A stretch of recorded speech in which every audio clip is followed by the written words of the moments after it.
nous sommes avec M. Tariq Ramadan, il est universitaire, un des plus éminents intellectuels de la Oumma islamique. Actualité obligeant, nous avons traité avec lui aujourd'hui de l'actualité qui secoue le monde arabe. Vous savez, récemment, l'Égypte a été secouée par un coup d'État militaire. Monsieur Tariq Ramadan, bonsoir. Bonsoir. Mohamed Morsi, premier président démocratiquement élu en Égypte, a chuté. Quelle lecture faites-vous donc de la situation qui prévaut actuellement en Égypte? Écoutez, c'est une situation qui est extrêmement complexe, extrêmement difficile, très triste, parce que ce qu'on avait vu depuis 2 ans, c'est une évolution qui allait vers ce qu'on avait perçu comme une démocratisation. Ce n'est pas le cas. J'avais écrit un livre à l'époque qui s'appelle L'Islam et le réveil arabe, où j'avais pris une position intellectuelle qui était de dire je suis prudemment optimiste. Et je regardais tout ce qui se passait auparavant, parce que ce que je disais, c'est 2 choses concernant l'Égypte. Nous regardons les réalités politiques, la démocratisation, mais nous oublions 2 choses qui sont importantes, c'est l'aspect économique et l'aspect géostratégique. Or, je l'ai dit tout de suite, l'armée n'a jamais quitté le règne. Elle s'est retransformée de l'intérieur, on a enlevé Moubarak, elle s'est mise derrière la scène et elle a laissé le processus civil. Souvenez-vous, il y a une année de cela, le responsable militaire à l'époque le disait juste avant les élections, où Morsi allait être élu, que c'était pour une année. Donc ils avaient déjà dans l'idée d'un processus de transition. Et en fait, Morsi, une année après, tombe. Et maintenant, on nous reparle de la retransformation. Mais qui a les règnes du pouvoir? C'est l'armée. Et quand on dit l'armée en Égypte, ce n'est pas uniquement la sécurité. C'est 30 à 35% du secteur économique. Jusqu'à toucher indirectement 60% du secteur économique. C'est une formidable puissance. Et c'est une machine qui est dans tous les secteurs de la vie économique. Bien sûr, et surtout encore plus que cela, pas simplement de façon interne, de façon internationale. C'est-à-dire que c'est l'armée qui est directement en contact avec l'administration américaine pour recevoir les 3 milliards de dollars annuels, et c'est elle qui protège la stratégie américaine dans la région. Donc aujourd'hui, il est évident que tout ce qui s'est passé ces dernières semaines, et puis cette mobilisation de plusieurs millions de personnes, et puis la position américaine directement de ne pas utiliser le mot de coup d'État. L'Amérique est née à ce niveau-là, la terminologie qui est utilisée jusque-là, l'Occident ne veut pas utiliser le terme coup d'État, mais vous, comment vous qualifiez ça? C'est un coup d'État militaire, c'est clair. Il y a eu des élections, donc c'est un coup d'État militaire. Les États-Unis ne peuvent pas l'utiliser parce que s'ils utilisent ce mot, constitutionnellement, ils ne peuvent pas soutenir le nouveau régime. Donc en fait, il y a bien chez les Américains quelque chose qui était de l'ordre d'accompagner ce processus. Le dernier élément sur lequel j'aimerais insister, c'est qu'en fait, quand on comprend ce qui se passe dans la région, on comprend que les États-Unis ont accompagné le champ. Vous savez, c'était les soutiens de Moubarak, les États-Unis. C'était les soutiens de Ben Ali aussi. Donc ils ont accompagné la transformation, non pas parce que ce sont des amoureux de la démocratie, mais parce que quelque chose au Moyen-Orient se joue aujourd'hui, qui est la nouvelle pénétration économique de la Chine, de l'Inde, du Brésil et de la Russie. En mettant en place des hommes de paille, quoi. En ouvrant le champ politique, en fragilisant le champ politique, exactement ce qui est en train de se passer en Irak. En Irak, vous avez un système politique très fragile, mais tout le secteur économique est sous l'autorité des entreprises américaines ou britanniques, le Fonds monétaire international et la Banque mondiale. Donc c'est recapitaliser l'ensemble de ce processus-là en termes économiques et géostratégiques. Parce qu'à l'heure où nous vous parlez de l'Égypte, alors on parle de la Syrie, alors on parle de tous ces autres problèmes-là, on déplace le centre de gravité et on oublie la Palestine avec ce qui est en train de se passer. Voilà, Morsi a chuté, 300 mandats d'arrêt contre les barons du régime de frères musulmans. On appelle à manifester, lancé ce vendredi par les partisans de Morsi. Est-ce que tout cela pour vous est de nature à créer les conditions d'un avenir apaisé en Égypte? Non, je pense que l'avenir n'est pas apaisé maintenant. Ce qu'il faut espérer, et je ne crois pas que ça puisse advenir, mais il faut rester prudent, parce qu'on ne sait jamais ce qui peut se passer. C'est un scénario à l'algérienne où le fils ayant été privé de sa victoire, eh bien, s'est radicalisé. On a vu après la chute, après le fait d'avoir fait tomber Morsi, qu'il y a eu un mort dans le Sinaï. C'est 3 morts aujourd'hui. 3 morts, en l'occurrence, dans les premières manifestations. Et puis maintenant on ajoute encore 2 morts à Alexandrie. Donc il faut qu'on ne sait pas ce qui peut se passer, mais il peut y avoir des éléments qui vont passer dans la radicalisation, mais on peut aussi se dire que de l'armée et que de la police, il y a une volonté aussi de pousser à une certaine radicalisation. Je vous dis ceci pourquoi? Parce que des membres d'Amnesty International, juste avant la première manifestation pro-opposition contre Morsi, s'étaient étonnés de voir la police à côté de gens qui se tapaient dessus, de gens qui tabassaient quelqu'un et qui n'intervenaient pas. Comme si leur but, c'était de laisser la violence s'installer et de se présenter comme garant de la stabilité et de la paix. On peut tout à fait aussi imaginer que l'armée joue ce jeu-là. Les choses sont allées très vite depuis l'ultimatum de l'armée. Aujourd'hui, on a nommé un président par intérim, Adli Mansour, président de la Cour constitutionnelle, qui devra nommer dans les meilleurs délais un premier ministre chargé de mettre en place un gouvernement de technocrates et de rédiger une nouvelle constitution. Est-ce que, selon vous, tout cela suffit à apaiser la tension qui se vit aujourd'hui dans le pays? Non, ça ne suffira pas tout de suite. Maintenant, vous savez, vous dites ça va très vite. Moi, je ne crois pas à cette histoire. Je crois que le processus qui a amené à ce changement-là, il se prépare depuis des semaines. Je pense que la mobilisation qui était annoncée pour le 30 juin, je pense que le fait d'amener le lendemain de l'ultimatum toutes ces personnes, le responsable de l'Azhar, le patriarche, Barada, tout le monde était là. Attendez, comment ils ont fait? Donc on connaît le rôle qu'il a joué au niveau de l'AIA.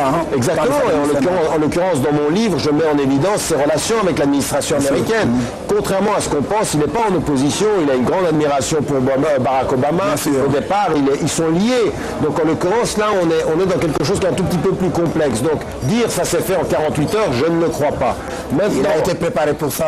Il y a eu après une préparation de long terme, depuis mars, même avec l'ancien qui était l'ancien candidat à la présidence, Shakir, qui était un ancien président. Alors, il y a eu des liens avec Baradaï également dans l'opposition.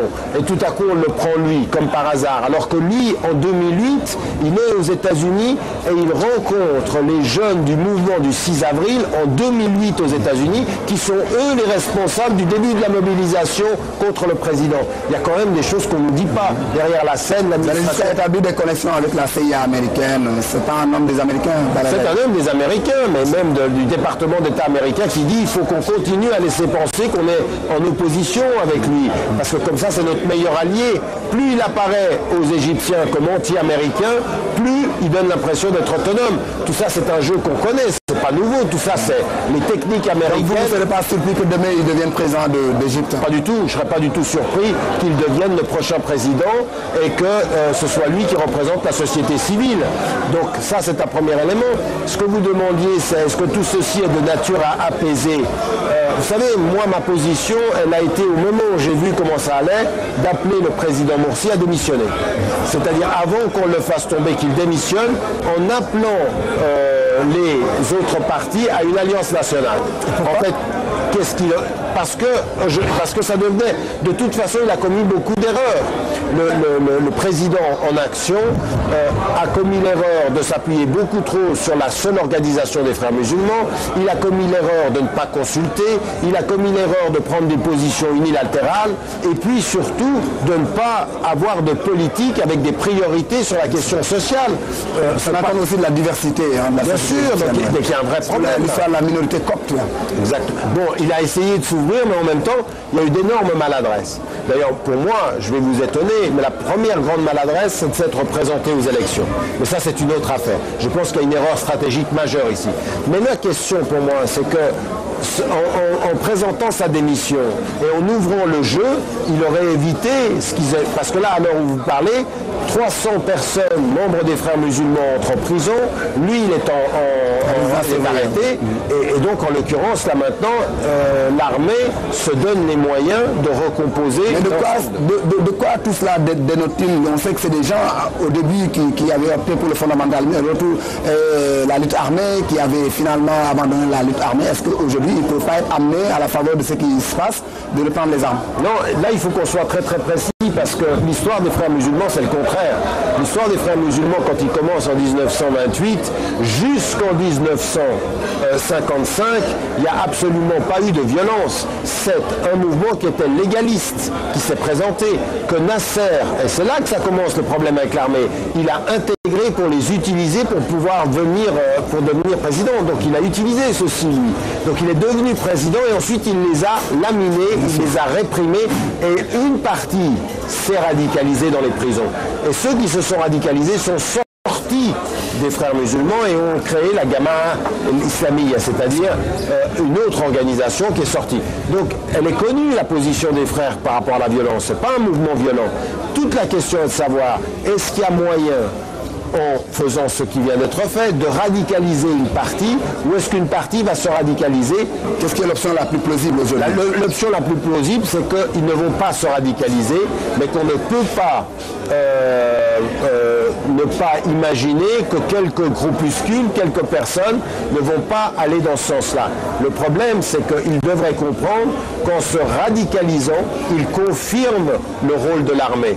Et l'armée a besoin de ceci pour confirmer son rôle. C'est-à-dire que c'est un cercle très vicieux et très malsain. En parlant de l'armée, il y a cet homme, le général Al-Sisi. Qui est-il? Quel est son profil?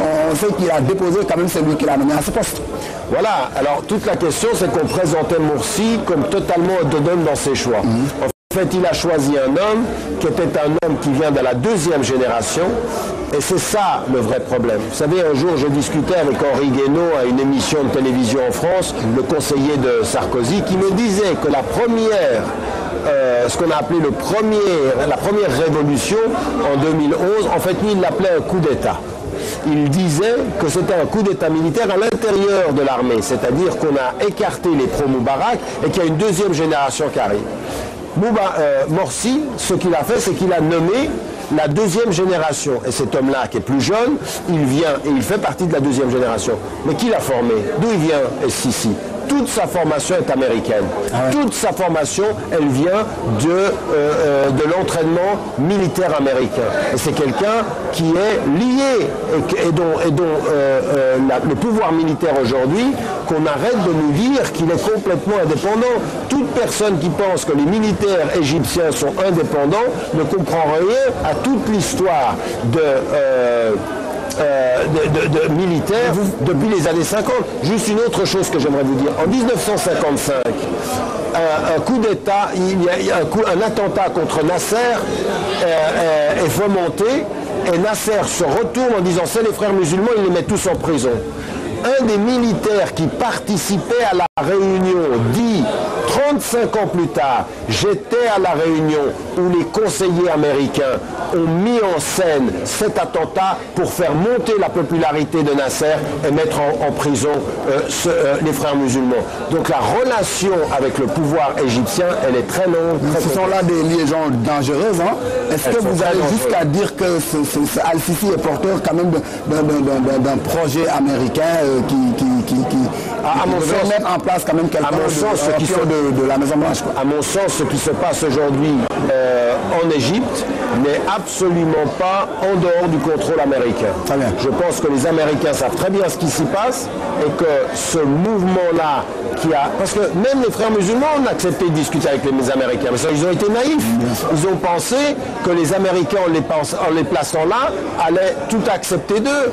Mais pour les Américains, les frères musulmans, c'est qui? C'est un mouvement islamiste dont une des tendances, c'est le Hamas. Et le Hamas, c'est l'opposition à Israël, considéré comme un groupement terroriste. Alors on serait bien avec eux en Égypte et mal avec eux en Palestine. Pour eux, c'est les mêmes.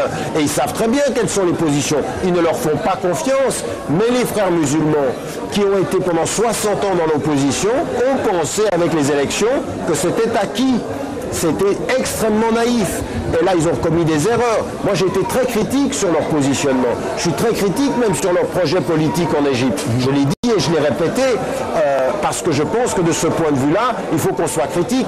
Mais on ne peut pas, malgré ces critiques-là, ne pas considérer que la façon dont cette affaire a été gérée, il y a un coup d'État militaire, il y a un déni de droit, il y a une usurpation et il y a le silence de la communauté internationale, à l'exception de la Turquie et de la Tunisie qui ont condamné ce coup d'État militaire. Est-ce que pour vous, c'est ce qui explique aujourd'hui que l'Égypte ferme quelques portes qui mènent à la Palestine, c'est pour éviter de lancer une connexion avec le Hamas palestinien? Non, je veux dire, de toute façon, il était clair qu'en Égypte, si vous voulez parvenir au pouvoir, il fallait prendre une position ferme sur deux choses. Un, les accords de paix égypto-israéliens, et c'est ce qu'on tous ont fait et ont accepté. Et deux, la relation avec les Palestiniens devait être basée sur des accords bilatéraux qui ne devaient surtout pas permettre aux Palestiniens d'avoir usage à la violence ou de pouvoir obtenir des armes. Donc ça, tout le monde l'a accepté, frères musulmans compris. Donc aujourd'hui en Tunisie, tout le monde l'a accepté, parce que c'était une des conditions de la reconnaissance internationale. Donc voilà où on en est aujourd'hui par rapport à ça. Mais reste qu'eux, ils craignent que le Hamas palestinien vienne prêter main forte aux frères musulmans au niveau de l'Égypte. Non, je pense pas que ceci puisse arriver, je pense pas qu'ils le craignent. Aujourd'hui, à l'heure où je vous parle, le Moyen-Orient dans son entier est totalement fragilisé. Prenons rapidement ce qui se passe, très rapidement. L'Irak, situation politique très fragile, secteur économique totalement sous le contrôle occidental, et le pays ne bouge pas. À l'heure où je vous parle, chaque 3 jours, il y a un attentat qui fait entre 10 et 40 morts en moyenne. Voilà où on en est. À côté de ceci, la Libye. Situation fragilisée du point de vue politique, secteur économique et pétrolier totalement sous le contrôle des entreprises britanniques, qataris et américaines, et françaises en l'occurrence. On part et maintenant on vient en Tunisie. La Tunisie, qu'est-ce qui se passe? Un pays qui est dans le processus démocratique mais dont l'économie est totalement assiégée. On ne peut pas s'en sortir en Tunisie sans le Fonds monétaire international et sans la Banque mondiale, qui sont des instruments de l'économie dominante aujourd'hui occidentale. Vous allez en Syrie, et là on s'aperçoit, et c'est ça qui est important, c'est que personne ne s'attendait à une mobilisation du peuple syrien de cette façon-là. Et donc on a été surpris, les Américains, pendant 8 mois, ils disaient à Bachar el-Assad, il faut réformer. Et aujourd'hui, on a une situation qui fragilise tout le Moyen-Orient, et moi je suis très cynique là-dessus. Je pense qu'il y a un accord entre les Américains et les Européens d'un côté, les Chinois et les Russes d'un autre côté, de ne pas être d'accord sur la Syrie. On ne veut pas de solution, parce que c'est ce que le département... C'est l'anéantissement définitif du monde arabe, quoi. Alors ça le fragilise surtout. C'est ce qu'on appelle, dans le département d'État américain, un conflit de basse intensité. Donc c'est un modus vivendi qui a été trouvé au niveau de la Syrie. Mais ça tue 170 personnes par jour, et ça fragilise tout. C'est-à-dire que la Syrie est un pays qui va consommer la rupture entre d'un côté Iran, Liban, Syrie et de l'autre côté Arabie Saoudite, Qatar et tous les pays sunnites. Et on est dans une grande fracture. Ce qui unissait tous ces pays-là auparavant, c'était une résistance à Israël. Là maintenant, elle est rompue. Et qui continue la colonisation et qui continue à souffrir dans le silence des médias parce qu'il y a un déplacement, eh bien c'est les Palestiniens. Voilà à l'heure actuelle. Donc finalement, tout cela se fait au profit d'Israël, vous voulez dire? Israël tire profit de tout ça. C'est pas tout cela se fait pour, mais il est évident qu'avec tout ce dont je viens de parler, Israël il trouve son compte. Il faut faire très attention aux mots. C'est pas Israël qui tire profit de tout ceci, mais Israël, dans tout ceci, réussit à préserver ses intérêts et sa politique sans que les médias en parlent. Est-ce que vous ne pensez pas qu'il y a là, quand même, avec ce qui se passe en Égypte, un précédent dangereux qui pourrait faire un peu école dans le monde arabe de manière générale, surtout pour ces régimes qui sont, pour la plupart, issus des révolutions qu'on connaît? Ben oui, de toute façon, la question est de savoir, est-ce que chaque fois qu'on n'est pas content avec un gouvernement, on peut commencer à faire descendre les gens dans la rue et on le change? Bien sûr, ça pourrait être un précédent. Si ce n'est que je pense pas, je pense que Moncef Marzouki, le président tunisien, a raison. Ça ne pourrait pas se passer de la même façon en Tunisie. Je crois pas, je ne vois pas ça se passer en Tunisie. Et je pense qu'en Égypte, c'était un plan tout à fait particulier. Aujourd'hui, les frères musulmans qui se sont exposés, eh bien, sont en train maintenant d'être réprimés. L'Égypte est en train de se resituer dans l'échiquier moyen-oriental. C'est une situation qui est extrêmement grave. Mais vous savez, mon grand problème, avec les Africains, comme avec les Nord-Africains, comme avec les Moyen-Orientaux, c'est que nous faisons parfois de la politique avec notre cœur. Nous sommes émotivement avec le peuple, nous sommes émotivement avec les soulèvements, nous sommes émotivement et nous ne réfléchissons pas assez que derrière. Bien sûr que tout n'est pas de la conspiration, mais il y en a qui réfléchissent, il y en a qui planifient, il y en a qui jouent sur les équilibres, il y en a qui se moquent de nous, il y en a qui utilisent notre sincérité. Regardez par exemple les salafis qui tout à coup émergent en Égypte, tout à coup émergent en Tunisie et qui déstabilisent le jeu politique. Ils viennent d'où? Et les premiers qui étaient avec les militaires le lendemain de la destitution de Morsi, c'était le responsable du parti Ennour, dont on sait qu'il recevait de l'argent par des institutions saoudiennes et qataries, qui sont des alliés régionaux des Américains. Un tout petit peu d'intelligence du contexte plutôt que de l'émotivité. On a fait beaucoup d'erreurs émotivement, nous les Africains. Vous voulez dire que vous, les frères musulmans aussi, vous les connaissez parce que votre grand-père quand même, il est le fondateur de cette confrérie-là en 1928. Aujourd'hui, pour vous, c'est quoi l'option? Reprendre les armes ou suivre la marche? Non, moi je suis... je les connais de l'intérieur, j'ai étudié le mouvement, et j'ai été très critique. Je veux dire, j'ai dit... Vous savez, moi j'ai dit au moment des élections, je dis il ne faut pas s'y présenter. La même chose, je le disais sur les élections dans les territoires occupés, je disais ce sont des pièges. Ce sont des pièges, ça va vous retomber dessus. C'est pas comme ça qu'il faut gérer ce moment historique de la transformation ou de la transition. Donc aujourd'hui, je pense qu'il faut absolument... C'est pour ça que j'appelais le président Morsi à démissionner, pour éviter le bain de sang, pour se remettre en recul et trouver d'autres alliances. Mais aussi, ce que je dis, j'ai écrit un livre là-dessus en disant il faut que les laïcs, comme les islamistes dans le monde arabe, arrêtent la polarisation laïque-islamiste et qu'ils en viennent aux vraies questions. Lutte contre la corruption, le rôle de l'armée, l'État et les institutions étatiques, la bonne gouvernance, la politique éducative, la politique sociale, la politique culturelle et surtout le choix économique. On est dans un moment extraordinaire dans le Moyen-Orient. On pouvait développer de nouveaux horizons de relations sud-sud. Ces pays qui se libèrent, il faut qu'ils établissent des relations sud-sud et en même temps qu'ils jouent sur la multipolarité du monde. La Chine, la Russie, l'Inde.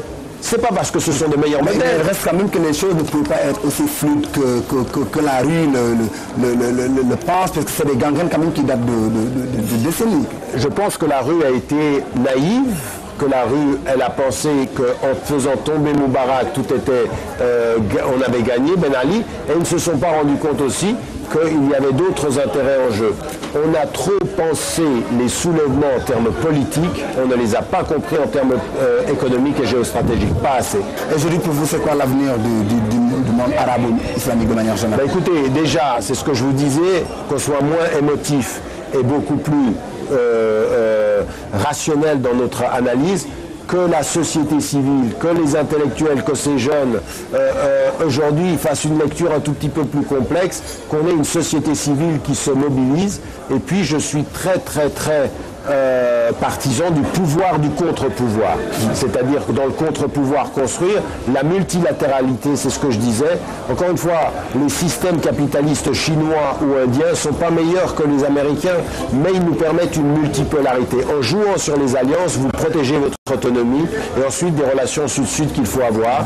Il y a des nouveaux acteurs dans la région, l'Afrique du Sud, la Turquie, l'Indonésie, la Malaisie, la Russie et la Chine de façon différente, et même l'Inde qui a un contrôle. Il faut diversifier ces alliances.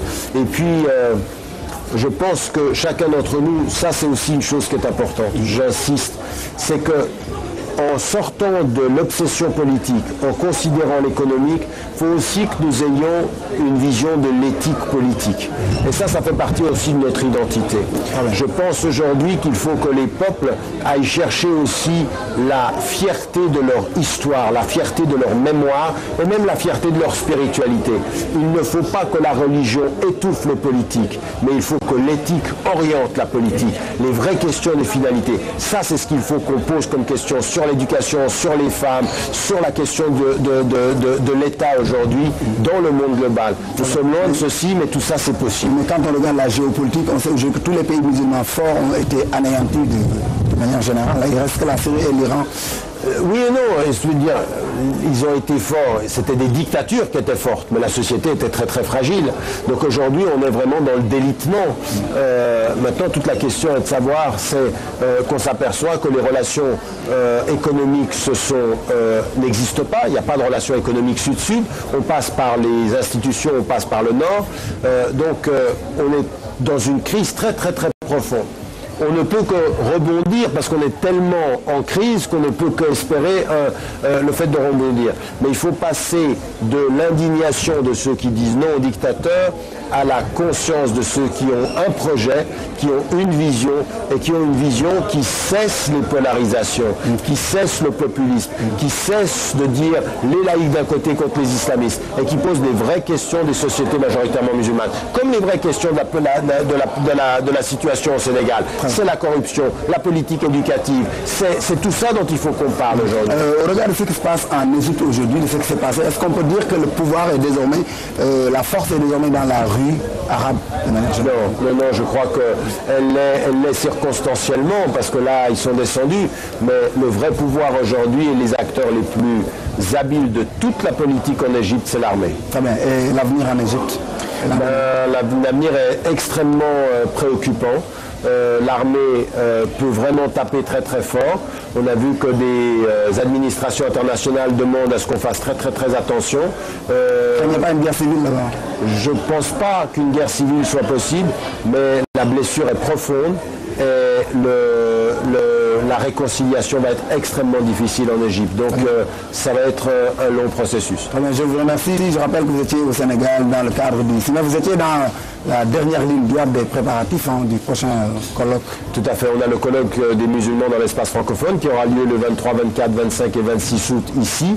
On aura des conférences publiques et on aura des ateliers. Et donc je suis, comme membre du conseil scientifique, je suis venu rencontrer des politiques, faire des rencontres aussi avec les médias et avec des institutions pour que cette rencontre qui va réunir jusqu'à entre 20 et 25 délégations nationales de l'Europe au Canada avec tous les pays francophones de la sous-région et de l'Afrique jusqu'à la Réunion et à l'île Maurice, eh bien, nous allons nous retrouver pour parler de la gouvernance dont on a besoin. Il n'y a pas de voix discordante, on voit qu'il y a quelques détracteurs du mouvement, non?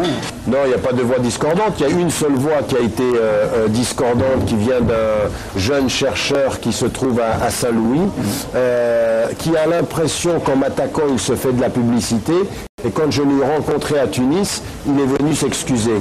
Donc je l'excuse de vouloir autant de publicité. Si c'est que cette voix discordante-là, elle n'est pas très importante. Écoutez, je vous remercie. Merci à vous. Merci beaucoup de nous avoir accordé cette interview. Merci. Fin de ce numéro. Rendez-vous mercredi prochain pour une autre question d'actualité.